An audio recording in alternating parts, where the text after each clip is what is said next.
Bueno, bienvenidos a nuestro podcast sobre la historia argentina de 1955 a 1976. Hoy vamos a hablar de varios momentos claves, como la Revolución Libertadora, el Cordobazo, la presidencia de Frondizi, el regreso de Perón y mucho más. Vamos a ir respondiendo a algunas preguntas y haciendo un análisis profundo. ¿Les parece que pensemos desde 1955?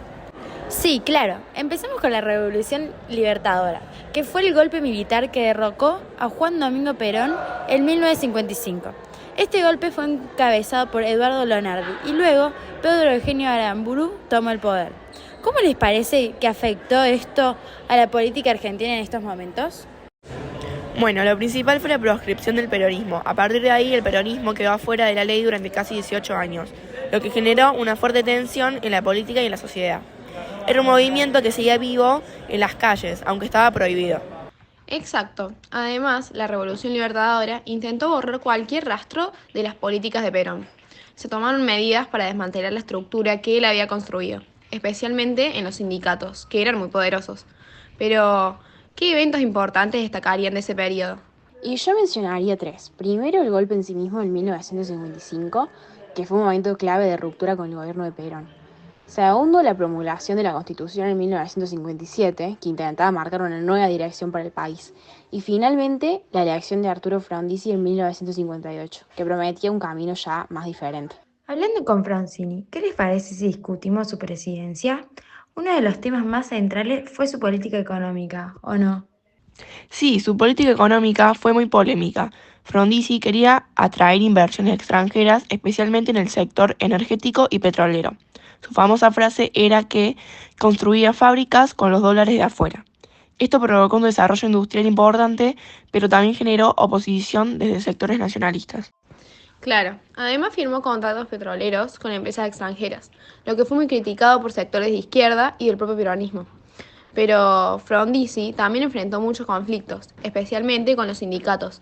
De hecho, su relación con el peronismo siempre fue tensa. Eso nos lleva a una pregunta interesante. ¿Cuáles fueron las causas de los golpes de Estado durante ese periodo? Vimos el de 1955, pero después también está el golpe de 1966, que derrocó a Illia. Las causas están relacionadas. En primer lugar, el peronismo seguía teniendo una fuerte presencia aunque estuviera proscrito.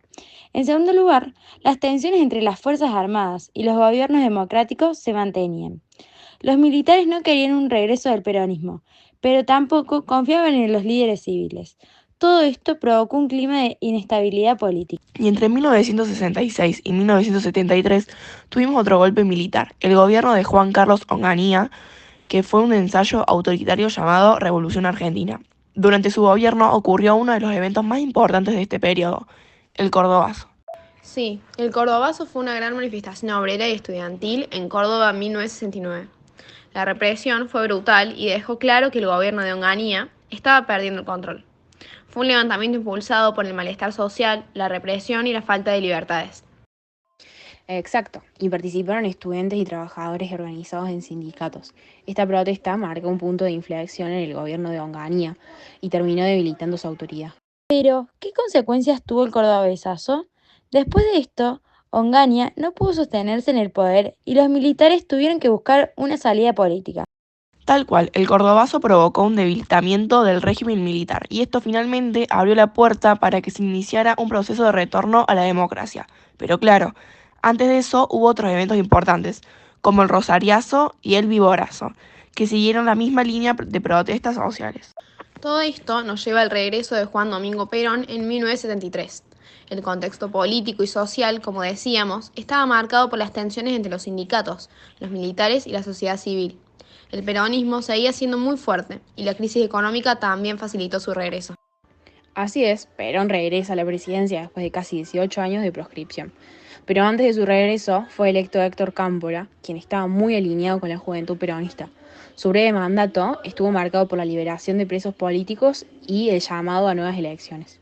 Sí, y uno de los eventos más trágicos de esta época fue la masacre de Ezeiza, cuando distintos faccionales del peronismo se enfrentaron violentamente. Esto mostró las profundas divisiones dentro del movimiento.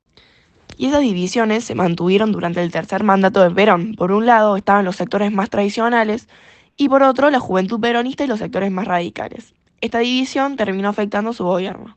Hablando del tercer mandato de Perón, ¿qué políticas propuso durante esa época? Perón intentó aplicar una serie de reformas económicas y sociales, pero la situación era complicada. El país estaba en crisis y había mucha presión tanto de los sindicatos como de los sectores más conservadores. Sus políticas fueron recibidas de manera mixta y su muerte en 1974 complicó aún más el panorama. De hecho, tras su muerte, Isabel Perón asumió la presidencia y su gobierno estuvo marcado por las crecientes violencias políticas y la crisis económica. Esto finalmente llevó al golpe militar de 1976. Claro, y así llegamos al fin del periodo que estamos discutiendo. Los años previos al golpe de Estado de 1976 fueron de gran inestabilidad política y social, con una economía en declive, aumento de la violencia y la actuación de grupos como la AAA. Y con esto cerramos nuestro análisis de estos años turbulentos en la historia argentina, de este periodo que es clave para entender cómo llegamos al golpe militar de 1976, que abriría otro capítulo oscuro en nuestra historia. Exactamente. Gracias a todos por escuchar. Esperamos que este análisis les haya resultado interesante. Nos vemos en el próximo episodio. Espera, no te vayas. Todavía falta la parte más importante, los chismes. Aunque Perón era un gran fumador en su juventud, hay una anécdota que cuenta que ya mayor y queriendo dejar el hábito solía llevar un cigarrillo invisible. Se trataba de un simple gesto. Perón fingía tener un cigarrillo entre los dedos y llevarlo a su boca, como si fumara, pero sin encender nada. Esta costumbre extraña lo ayudaba a calmar los nervios sin volver a caer en la adicción, lo cual daba lugar a muchas risas entre su círculo cercano, que lo veían fumar aire. Otro chisme es que cuando Perón se fue a España, se volvió aficionado en la cocina. Se decía que le gustaba preparar platos simples pero con su propio toque. Uno de sus favoritos era el guiso y en algunas cenas con amigos él mismo se ponía el delantal y cocinaba. A veces hacía bromas diciendo que el guiso de Perón tiene más apoyo que algunos gobiernos, lo que causaba muchas risas entre los invitados. Y bueno, Perón tuvo una vida amorosa muy comentada. Su relación más conocida fue con Evita, con quien se casó en 1945. Su historia fue muy pública y ella se convirtió en una figura política central, casi tanto como él. Después de la muerte de Evita en 1952, Perón se casó en 1961 con Isabel Martínez, 35 años menor que él, lo que generó muchos rumores sobre su relación. Otra cosa media rara es que, aunque siempre fue controversial Perón, mantenía relaciones internacionales algo polémicas. Se rumorea que tenía amistades cercanas con dictadores como Francisco Franco de España y con líderes del régimen nazi en Alemania, que después de la Segunda Guerra Mundial encontraron refugio en Argentina. Esto ha generado muchas especulaciones y teorías.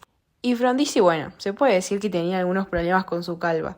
Se comenta que estaba tan preocupado por su imagen que intentó usar varios remedios caseros y tratamientos para evitar su calvicie. A pesar de sus esfuerzos, la caída del pelo siguió y fue un tema que causaba comentarios en la época.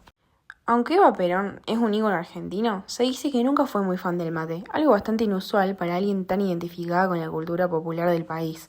Según el chisme, prefería el café o el té, y en algunas ocasiones, cuando le ofrecían mate en reuniones o eventos, ella lo rechazaba amablemente pero sin probarlo. Esto causaba sorpresa y algunos comentarios graciosos entre quienes pensaban que alguien tan del pueblo debía disfrutar del mate. Sobre Ilia podemos decir que fue apodado la Tortuga, por la lentitud con la que, según sus críticos, tomaba decisiones. Sin embargo, él se lo tomaba con humor y solía responder diciendo que prefería ir despacio pero seguro, que tomar decisiones rápidas y equivocarse. Incluso en sus discursos mencionaba en broma su apodo, diciendo que las tortugas también llegan lejos, lo que generaba risas y aplausos entre sus seguidores. Bueno, ahora sí, te dejamos tranquilo y esperamos que te hayan interesado estos chismes. Nos vemos la próxima.